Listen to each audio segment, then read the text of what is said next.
Welcome back to another mini blog. Video చూసిన వాళ్ళందరూ ఎలా ఉన్నారు? బాగున్నారండి.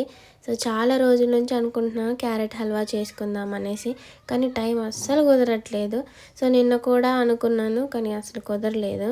ఇంక ఇవాళైతే ఎలాగైనా క్యారెట్ హల్వా చేసుకుందామని క్యారెట్లు చూస్తే బయట పెట్టేశాను ఫ్రిడ్జ్లో నుంచి నిన్న తీసి. కొంచెం అవి బూజు పట్టినట్టు అనిపించాయి. ఇంకా బయటికి వెళ్ళి వెంటనే తీసుకొని వచ్చాను. పావు కేజీ తీసుకొని వచ్చాను. నేను ఫస్ట్ టైం చేయడం, అసలు ఎలా ఉంటుంది అనేసి కొంచెమే చేస్తున్నాం, కానీ చాలా బాగా వచ్చింది. ప్రాసెస్ ఎలాగో నేను ఇప్పుడు చెప్తాను. వీడియో స్టార్టింగ్ నుంచి ఎండింగ్ దాకా చూడండి. నచ్చితే లైక్ మాత్రం మర్చిపోవద్దు. ఫస్ట్ అయితే క్యారెట్లను నీట్గా కడిగి పీల్ చేసేసుకొని చిన్న చిన్న హోల్స్ ఉన్న దాంతో తురుముకోవాలి. ఒక గిన్నెలోకి నెయ్యి తీసుకొని తురుముకున్న క్యారెట్లు అందులో వేసుకొని ఫ్రై చేసుకోవాలి. ఒక 50% ఫ్రై అయ్యేదాకా. సో కలుపుతూనే ఉండాలి, లేకపోతే మాడిపోయిద్ది. చాలా టైం టేకింగ్ ప్రాసెస్, కానీ చేసుకున్న తర్వాత అసలు చాలా సూపర్ డూపర్ టేస్ట్ ఉంది. నాకైతే చాలా నచ్చింది. క్యారెట్లు తినని పిల్లలకి ఇలా చేసి పెట్టండి, చాలా మంచిగా తింటారనమాట.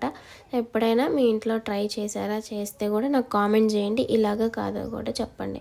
సో ఇంక ఇప్పుడైతే ఫ్రై అయిపోయిన తర్వాత 2 కప్పుల పాలు అయితే తీసుకున్నాను. పాలన్నీ ఇనికిపోయేదాకా కలుపుతూనే ఉండాలి, ఎక్కడ కూడా మాడిపోకుండా చూసుకోండి.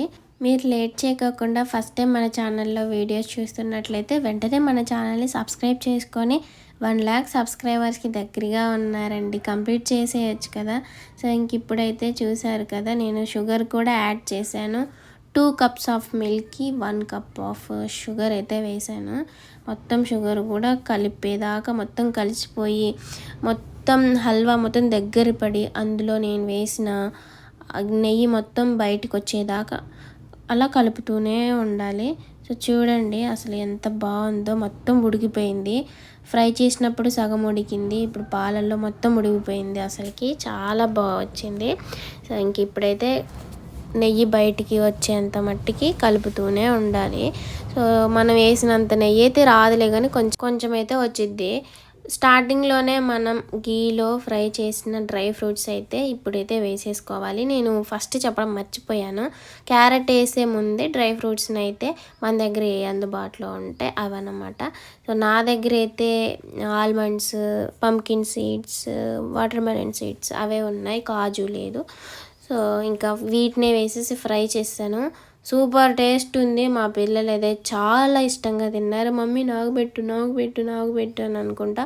చాలా బాగుంది. అసలు అది చల్లారిపోయేదాకా కూడా వాళ్ళు వెయిట్ చేయలేదు. సూపర్ టేస్ట్ బాగుంది. పాలకి నెయ్యికి సూపర్ ఉంది. మీరు ఎప్పుడైనా ట్రై చేయండి.